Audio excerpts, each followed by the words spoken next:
As the Second World War erupted in September 1939 with the German invasion of Poland, Europe's skies teetered on the brink of a revolutionary era in aviation, one that would redefine warfare from the trenches to the stratosphere. Just 2 decades after the armistice of November 1918, which had silenced the guns of the Great War, aircraft engineering had surged forward at a blistering pace, outstripping nearly every other domain of human ingenuity, from the automotive assembly lines of Detroit to the nascent rocketry of Piedmont. The lumbering biplanes of 1918, those fragile sentinels cloaked in taut Irish linen doped with nitrate varnish, exposed to biting winds and engine oil in open wicker cockpits, were yielding inexorably to the lithe, all-metal monoplanes of tomorrow's blitzkrieg. These new marvels boasted retractable undercarriages that folded away like a predator's claws, streamlined enclosures sealing pilots in pressurized sanctuaries, and an unyielding pursuit of velocity and lethality, often exceeding 400 miles per hour with liquid-cooled V-12 engines churning out over 1,000 horsepower. Air superiority would soon hinge not on the pilot's raw nerve alone, but on raw speed, capable of outrunning anti-aircraft fire, and overwhelming firepower, from synchronized 20mm cannons to cluster-dropped fragmentation bombs. Yet, not every nation was poised for this quantum leap into the jet age's prelude. Many air forces, strapped by the Great Depression's lingering shadows, clung desperately to relics from the late 1930s, their hangars echoing with the anachronistic hum of radial engines. And among these holdouts stood the Gloster Gladiator, Britain's poignant swan song to the biplane fighter, a graceful dinosaur in an age of mechanical mammoths. The Gloster Gladiator first graced the Royal Air Force, RAF, squadrons in July 1937, when No. 72 Squadron at Tangmere received its initial batch of Mki variants, embodying the zenith of a doctrine destined for swift obsolescence amid the gathering storm clouds of rearmament.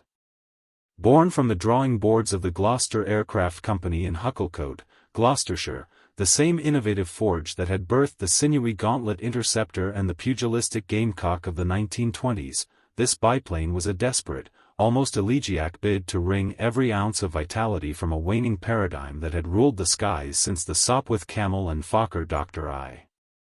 In an age when monoplanes like the American Boeing P-26 Peashooter promised unbound horizons of performance with their cantilever wings and flush riveting, the Gladiator arrived as a precarious bridge, robust yet refined, a testament to what biplanes could still achieve before the monoplane's inexorable tide swept them into history's scrapyard.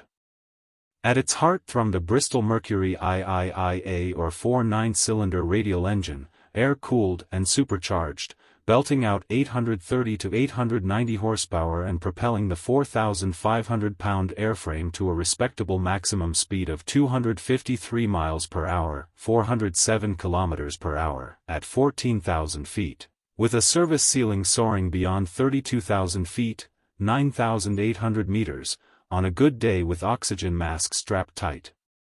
Its skeleton was a lattice of high-tensile steel tubes, welded into a Warren truss for unyielding strength, then sheathed in lightweight Irish linen stretched over spruce spars and doped to a glossy sheen that could withstand the rigors of 6G turns without buckling.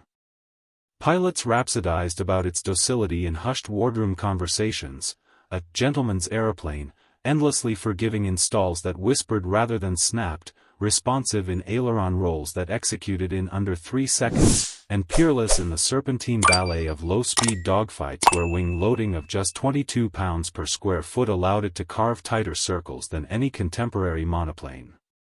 An enclosed cockpit in the later Mk2 and C Gladiator variants, complete with a sliding perspex hood to fend off slipstream and flak shards, lent it a modicum of modernity, while its fared, spatted undercarriage reduced drag just enough to eke out those extra knots.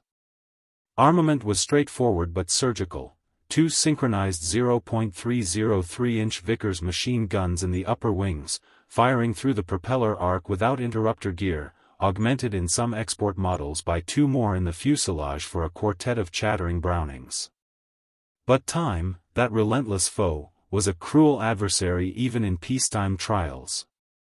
By 1937, the RAF's gaze had already shifted inexorably to the all-metal titans emerging from Hawker's Kingston Works and Supermarine's Woolston factory, the Hawker Hurricane, with its fabric-covered but monoplane wings and 8-gun Fury, and the elliptical-winged Supermarine Spitfire, whose Merlin engine promised 350 miles per hour in level flight.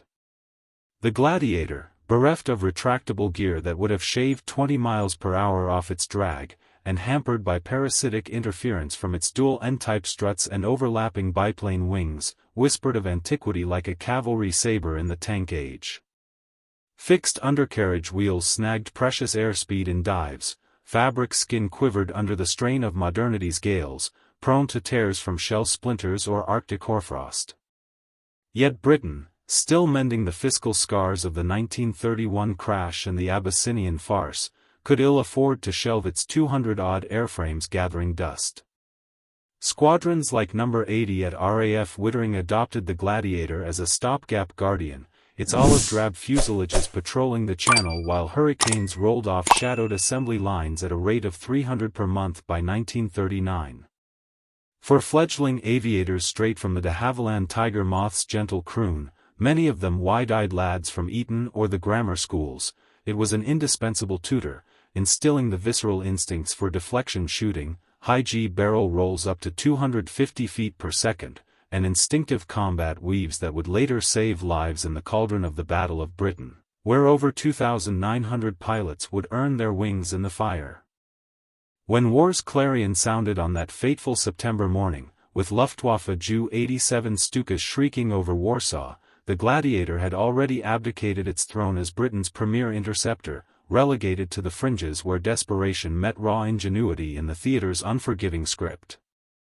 Its virtues, simplicity that invited field repairs with baling wire and canvas patches, ruggedness that absorbed 200 miles per hour prang landings on cratered turf, and short field prowess needing just 300 yards to unstick from mud, shone brightest in unforgiving theaters far from fighter command's polished parade grounds. Norway's icy fjords choked with U-boat shadows, Greece's cragged Pindus peaks lashed by sirocco's, the Middle East's sun-blasted runways at Heliopolis where sand devils clawed at Pito. Tubes. From improvised strips of frozen peat at Bardufoss or desert gravel at Fuca, it clawed into the overcast where heavier monoplanes like the Hurricane Mki, with their 6,500-pound heft, faltered in thin air or zero-visibility snow squalls. Mechanics adored its unpretentious innards. A Bristol Mercury could shrug off Arctic gales down to -40 degrees Fahrenheit or Saharan dust storms with minimal fuss, its sleeve valve cylinders demanding only basic spanners, 87-octane avgas from jerry cans, and the steadfast hands of a Urks with oil-blackened knuckles. Beyond the RAF's khaki ranks, the Gladiator's diaspora spanned the globe like a biplane Silk Road. Norway's fledgling Herrens Fleischwapen flew a dozen Fiat-built Gladiators in olive-green camouflage against the Wehrmacht's 1940 onslaught, their pilots nursing frozen guns over Narvik's iron or fjords. Neutral Sweden hoarded 45 licensed production J-8s for vigilant patrols over the Bothnian Gulf, their silver-doped wings glinting under midnight suns. Finland wielded 30 Dutch Fokker D.XXIs re-engined as Humlas, gulls, like scalpels in the Winter War's frozen knife fight from November 1939 to March 1940, outturning lumbering Soviet Polikarpov I-16 Radis in sub-zero dogfights over Ladoga's ice, where aces like Jorma Sarvanto claimed 6 kills in a single patrol. In China, mercenary aces from the Central Aircraft Manufacturing Company, including American volunteers like Arthur Chin, hurled Gladiators at Japanese A-5M Claudes in the late 1930s skies over Nanking, a brutal prelude to Pearl Harbor's thunder, their red-sunned fuselages trailing black smoke over the Yangtze. Egypt's Royal Egyptian Air Force claimed 20-odd airframes for desert defense, while Latvia's handful guarded Baltic neutrality until the Soviet steamroller arrived in 1940, each proving the biplane's exportable grit in climates from monsoon to midnight freeze. The Gladiator's secret weapon lay etched in its very bones: maneuverability, a biplane's aristocratic birthright born of low-wing loading and high-lift slats that deployed automatically in steep banks. Its upper and lower wings, staggered at 4 degrees with I-type interplane struts, gifted a turning radius of just 250 feet at 150 miles per hour, a vortex of silk and steel that could ensnare foes in a fatal corkscrew. Climbs were arrow-straight at 2,000 feet per minute, rolls executed with whip-crack swiftness, inverting in 1.5 seconds flat.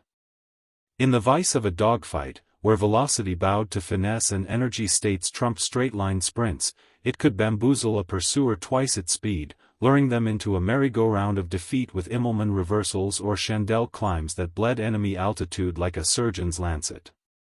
Reliability sealed the pact, engines that idled eternally on magnetos resilient to EMP-like flak bursts, a frame that mended with field-expedient patches of aircraft linen and ambroid cement. Pilots knew its frailties intimately, meager armor plating thinner than a cigarette paper, 8 guns modest 2,500 round per minute sting paling against cannon-armed adversaries, but mastered them through rote, transforming Relic into rapier with throttle discipline and sight picture drills. Yet whispers of mortality haunted every pre-dawn scramble, the ground cruise, good hunting, sir, laced with unspoken dread. Against the Luftwaffe's Messerschmitt Bf 109 ES or Bf 110 CS, the Gladiator was a David Sand slingshot, compelled to evade the thunder of Oerlikon 20mm cannons spitting 600 shells per minute and dance in the shadows of superior thrust-to-weight ratios exceeding 1:1. By 1940's blood-soaked dawn, frontline echelons in southern England like Biggin Hill had migrated en masse to hurricanes. The Gladiator lingered in the periphery, a spectral sentinel for the overlooked battles where history's footnotes were inked in tracer fire. No clash etched the Gladiator's legend deeper into the annals of aerial chivalry than its audacious duel with the Luftwaffe's mechanical behemoth, the Messerschmitt Bf 110, a predator whose very silhouette evoked the Teutonic myth of unstoppable progress. Conceived in 1934 amid the clandestine rearmament frenzy at Messerschmitt's Augsburg works, under the visionary, if ruthless, eye of Professor Willy Messerschmitt, whose elliptical wing obsession would birth the Me-262 jet, the Bf 110 was Luftwaffe doctrine incarnate, a Zerstörer, or destroyer, forged not for the intimate knife fight of single-seat scouts but for dominion through brute force and strategic reach. Twin liquid-cooled Daimler-Benz DB601A inverted V12 engines, each snarling 1,100 horsepower at takeoff with variable superchargers for high-altitude bite, hurled its 13,000-pound behemoth to a blistering 349 miles per hour, 562 kilometers per hour, at 18,000 feet. A yawning centuries gulf over the Gladiator's plodding 253 miles per hour gait, enough to overhaul a Heinkel He-111 bomber in under 90 seconds. Its crew of 2 operated in tandem efficiency, the pilot forward in a glazed nose offering panoramic views through armored glass, the rearward radio operator doubling as a dorsal gunner with a 7.92mm MG-15 machine gun on a ring mount for 360-degree defense. They commanded a nose-mounted apocalypse worthy of Wagnerian opera, for synchronized Rheinmetall 7.92mm MG-17 machine guns hammering at 1,200 revolutions per minute, paired with 2 belt-fed 20mm MG-FF/M cannons using high-explosive incendiary rounds that could shred an aluminum wing in a 2-second burst. A storm that could eviscerate 4-engine bombers or strafing Fiat CR.42s in a single, searing head-on pass. Sleek duralumin skin, riveted flush and camouflaged in RLM 74/75/76 grays for high-altitude invisibility, elongated 53-foot wings fitted with slotted flaps for carrier ops in later C-1 variants, and an under-fuselage bomb bay cradling up to 2,200 pounds of SE-250s for tactical strikes painted it as the apex of Teutonic engineering, endurance for 680-mile ferry flights across the North Sea, firepower to pulverize resistance in the phony war's tentative probes. In abstraction, sketched on Göring's oak-paneled walls, it was flawless, a heavy fighter to shepherd Do-17s and Ju-88s across the Reich's expanse, unassailable in hit-and-fade raids where its 5,900 foot per minute climb outpaced Allied interceptors. Reality, however, etched unforgiving flaws into its ledger during 1938's Rechlin trials. Ponderous in the pivot with a 40-foot turning radius at combat speed, a wallowing giant in sustained turns bleeding energy at 1.5 gs where the Gladiator pulled 3.5. Its 13,000-pound mass, nearly triple the biplane's, bred inertia like a battleship in a squall. Climb rates lagged after 20,000 feet without GM1 nitrous boost, rolls lumbered at 45 degrees per second versus the Gladiator's 90.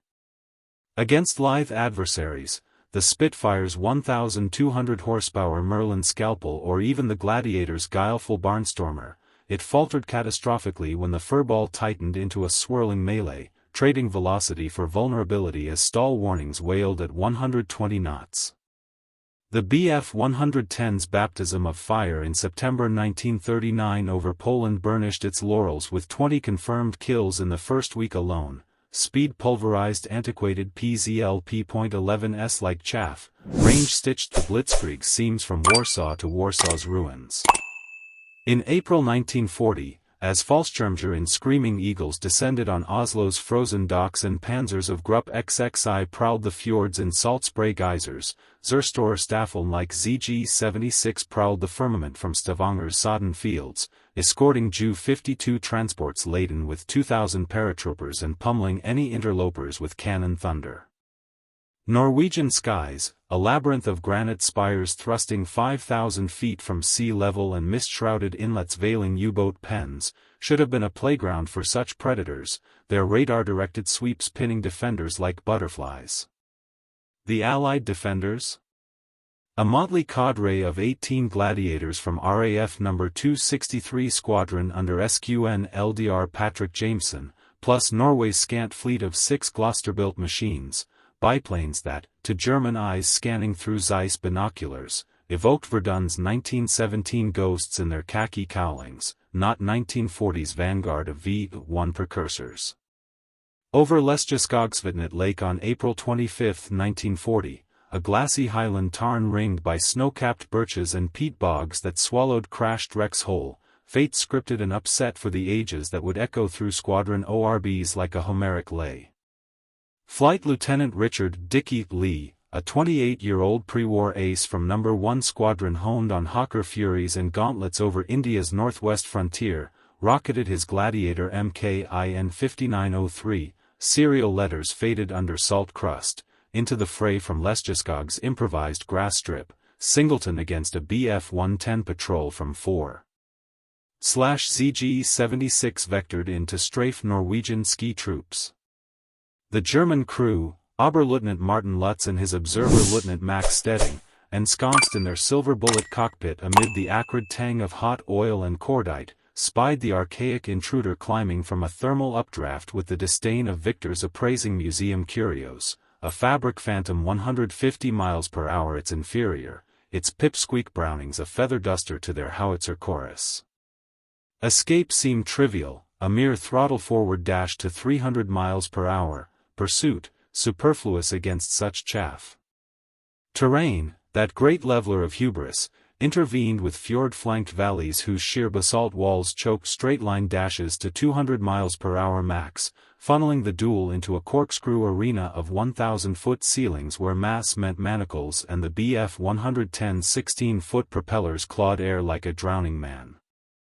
Lee, eyes narrowed behind his goggles against the low April sun's glare, masked in a ragged cumulus bank at 8,000 feet and plummeted like a peregrine falcon from 2,000 feet above, his Aldous lamp winking briefly to No. 263's orbiting wingman before unleashing a 400-round deflection burst of .303 API at 250 yards. The Golden BB stitching the Bf-110's perspex nose and starboard engine nacelle in a coruscating tracery. The Zerstorer lunged for blue sky altitude over the ridge, DB-601's bellowing at 2,600 revolutions per minute in a 30-degree climb, but the Gladiator's scissoring sesquiplane wings, upper span 37 feet, lower 35, bit the thin air with predatory grip, coiling tighter in a 180-degree port turn that halved the radius and closed to 150 yards in 20 seconds. Lee's second burst, a disciplined 10-round trigger squeeze at the green fore aspect, raked the starboard Daimler-Benz glycol header tank, blue fluid wept in streamers, flames licked orange tongues along the exhaust stacks as supercharger whine turned to metallic cough. Steading twisted futilely in his ventral turret, the MG-15's 75-round pan chattering blindly as centrifugal fury at 4GS blurred his Revi C/12 Euro sight into a smeared vortex, rounds pinging harmlessly off spruce spars 300 feet astern. Lutz yanked the stick into a desperate split S to shed speed, banking 60 degrees toward the tree lean, but Lee's Immelmann reversal, nose up 90 degrees, full left rudder, flipped him onto the 6 o'clock perch, his third burst at 100 yards holing the starboard aileron hydraulics and igniting avgas vapors in the wing root. In 4 taut, heart-pounding minutes, from initial merge at 11:47 a.m. to impact at 11:51, the Bf-110, a marvel of Messerschmitt's die-stamped forge and Göring's gold-plated ambitions, cartwheeled earthward in a flat spin, crumpling in a pyre amid the pines with a secondary blast that scattered 20 mm casings like brass confetti over 200 yards. Lee, unscathed save for a grazed scarf from a parting shot, vectored home on 40 gallons remaining, his biplane an improbable Excalibur drawn from Wellington's scabbard. Eyewitnesses from No. 263's P/O Desmond Sheen in N5907 confirmed the kill via Aldous flashes. Luftwaffe records in the Bundesarchiv mourned Lutz and Stedding as the Zerstore's 14th combat loss that month, victims of terrain's treachery, overconfidence's toll, and a pilot's prescience forged in 500 pre-war hours. This vignette, immortalized in RAF lore as the Lesjeskog miracle and recounted in Jameson's post-action report to Air Chief Marshal Dowding, rippled outward like shrapnel through the Allied High Command.